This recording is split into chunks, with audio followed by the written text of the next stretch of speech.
ಹಿಂದ್ಗಡೆಗಿರಿ ಸ್ವಲ್ಪ.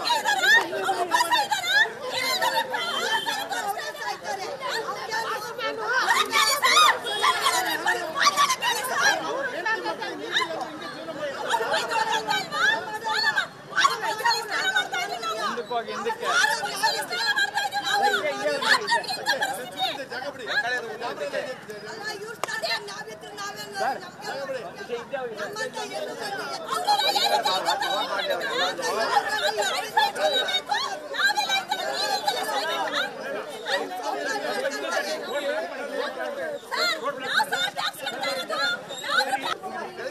ಗೆದ್ದೋದ್ ವ್ಯಕ್ತಿ ಆಗ್ಲಿ ಇದುವರೆಗೆ ಆಗ್ಲಿ ಶಾಸಕರೇ ಆಗ್ಲಿ ಯಾರೇ ಆಗ್ಲಿ ಬಂದು ಇಲ್ಲಿ ಯಾರು ಏನು ನೋಡ್ತಾ ಇಲ್ಲ. ಜನಗಳಿಗೆ ಒಬ್ಬೊಬ್ಬರಿಗೂ ನೀರಿಗೆ ಪರದಾಡ್ತಾವ್ರೆ. ಬಿನ್ಗೆ ಒಂದ್ ತೊಟ್ಟು ನೀರು ಸಹ ಬಿಡ್ತಾ ಇಲ್ಲ. BBMP ಇಂದ ಬಂದು ವೇಣುಗೋಪಾಲ್ ನಗರಕ್ಕೆ ಆಗ್ಲಿ ಯಾರೇ ಆಗ್ಲಿ ಒಂದ್ ಬಿನ್ಗೆ ನೀರು ಬಿಡ್ತಾ ಇಲ್ಲ.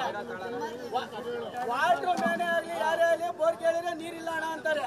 ಶಾಸಕರಿಗೆ ಆಗಿ ಬಂದು ಶಾಸಕರಾಗಿ ಒಂದ್ ದಿವಸ ಕುಂದು ಕೊರತೆಗಳು ಯಾರು ಕೇಳ್ತಾ ಇಲ್ಲ. ಜನಗಳ ಪ್ರತಿನಿಧಿ ಆದರೂ ಬಂದು ಒಂದು ದಿವಸ ಎಷ್ಟು ವರ್ಷ ಆಯ್ತು ಗೆದ್ದಾಗಿ ಒಂದು ದಿವಸನೂ ಕೇಳ್ತಾ ಇಲ್ಲ.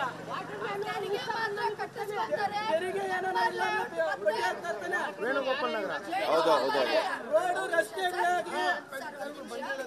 ರೋಡು ರಸ್ತೆಗಳೇ ಆಗ್ಲಿ ಏನೇ ಆಗ್ಲಿ ಈ ರೋಡ್ಗಳಾಗ ನೋಡಿದ್ರೆ ಎಲ್ಲ ಗುಂಡಿ ಬಿದ್ದೈತೆ. ಹತ್ತೆಗಳು ಮಕ್ಕಳುಗಳು ಮನೆ ಮಳೆಗಾಗಿ ಹಾವುಗಳು ಸೇರ್ಕೊಂಡವೆ. ಸೇರ್ಕೊಂಡವೆ ನೀರುಗಳು ಒಂದಲ್ಲಿ ನೀರು ಬಿಟ್ಟಿಲ್ಲ. ಮತ್ತೆ ವೇಣುಗೋಪಾಲ್ ನಗರ ಇದು ಎರಡು ಸಮಸ್ಯೆ ಇದೆ. ಚರಂಡಿ ಸಮಸ್ಯೆ ಇದೆ.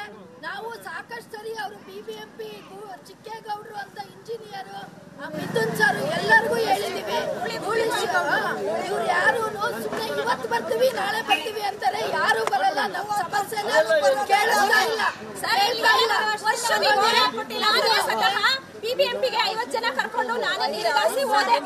ಹೋಗಿದ್ದಕ್ಕೆ ಏನ್ ಹೇಳಿದ್ರು, ಇನ್ನ 4 ದಿನ ನಾವು ಬೋರ್ ಹಾಕಿಸ್ಕೊಡ್ತೀವಿ ಅಂತ ಸ್ವತಃ ಸೋಮಶೇಖರ್ MLA ಅವರೇ ನನ್ಗೆ MLA ಆಫೀಸಾಗ ಹೇಳಿದ್ರು. ಇಲ್ಲಿಗೆ ವರ್ಷ ಆಗಿದೆ ಸರ್, 4 ದಿನ ಅಲ್ಲ 1 ವರ್ಷ ಆಗಿದೆ. ಏನಾಯ್ತು ಎದ್ದಾಯ್ತು ಅಂತ ಫೋನ್ ಮಾಡಿದ್ರೆ ಫೋನೇ ರಿಸೀವ್ ಮಾಡಲ್ಲ. MLA PA ಅವರು ಫೋನ್ ರಿಸೀವ್ ಮಾಡಲ್ಲ. ಇಂಜಿನಿಯರಿಗೆ ಫೋನ್ ಮಾಡಿದ್ರೆ ಏನೋ ಮಾಡಕ್ಕಾಗುತ್ತೆ. ಅದು ದೌಲತ್ತಿನ ಮಾತು ಸರ್. ಒಂದ್ ಲೇಡೀಸ್ ಅಂತ ಮರ್ಯಾದೆ ಕೊಡಲ್ಲ, ಆ ತರ ಮಾತಾಡ್ತಾರೆ. ಇಂಥ ಅಧಿಕಾರಿಗಳು ಬೇಕಾ ಸರ್? ಪ್ರತಿ ಮನೆಗೂ ಕೂಡ ತಪ್ಪದೇನೆ ಮನೆಗೆ ಬಂದ್ಬಿಟ್ಟು